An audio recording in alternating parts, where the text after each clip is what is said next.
देखिए, बिहार विधानसभा चुनाव को लेकर सुगबुगाहट तेज है। आज इलेक्शन कमीशन अपनी तैयारी कर रहा है, राजनीतिक दल अपनी अपनी तैयारी करे। दूसरी तरफ लगातार अपनी अपनी जीत का दावा भी किया जा रहा है। वहीं आज की अगर हम बात करें इलेक्शन कमीशन के दौरे की, तो आज दूसरा दिन है और आज प्रेस वार्ता भी करेंगे ज्ञानेश कुमार। तमाम तैयारियों को लेकर बातें कहेंगे। राजनीतिक दलों के साथ जो कल बैठक हुई है, इसे लेकर भी बातें कही जाएगी।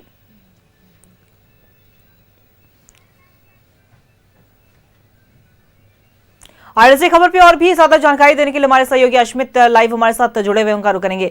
अश्मित, देखिए, बिहार में अब सुगबुगाहट जो है वो तेज है चुनाव को लेकर।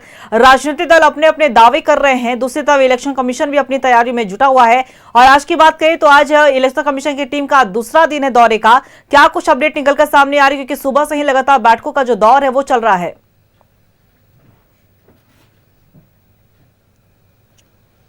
बिल्कुल अंकिता, देखिए 2 दिनों तक चुनाव आयोग ने बैठक किया। एक पहले तो राजनीतिक पार्टियों के साथ बैठक हुई और दूसरा फिर नोडल पदाधिकारी बिहार के सभी जिले के डीएम, एसपी और प्रशासनिक महकमे के साथ पूरी बैठक हुई है।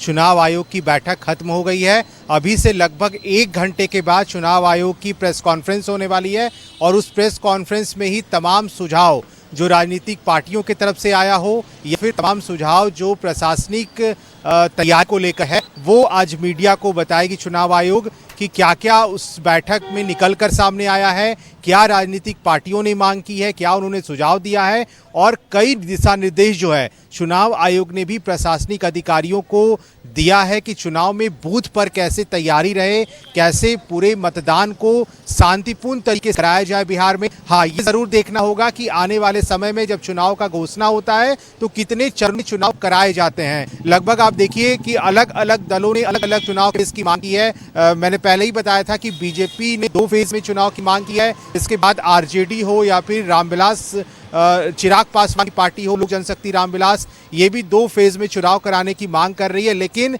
जेडीयू ने साफ तौर पे 1 फेज में चुनाव संपन्न कराने की मांग की है कि बिहार में नक्सलवाद या फिर जो लॉ एंड ऑर्डर की समस्या है वो बिल्कुल ठीक हो गया है। नीतीश कुमार की जीरो टॉलरेंस वाली सरकार से नीतीश कुमार इससे कंप्रोमाइज कभी नहीं किया है उन्होंने, और यही कारण है बिहार इन सब चीज़ों से मुक्त है। तो 1 चरणों में चुनाव करा लिया जाए और इससे फायदा ये होता है कि उम्मीदवारों के पैसे ज़्यादा खर्च नहीं होते, लोगों को सहूलियत होता है कि वो एक समय घर आएंगे, वोट करेंगे, मतदान करेंगे और फिर यहाँ से वापस वो अपने काम पर जा सकते हैं। तो अगर 1 चरण में चुनाव होंगे तो यह होगा बिहार के लोगों के लिए भी, बिहार की जनता के लिए भी, चुनाव आयोग के लिए भी और जो तमाम राजनीतिक दल चुनावी मैदान में होंगे उनके उम्मीदवार के लिए भी। तो अब देखना होगा कि चुनाव आयोग किन फैसलों तक पहुंची है।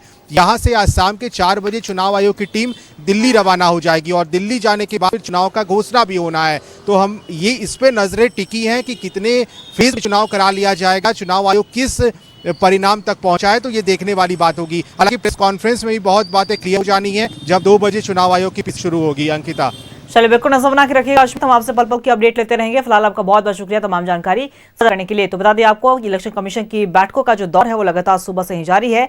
प्रेस कॉन्फ्रेंस में तमाम तो रखेंगे ज्ञानेश कुमार।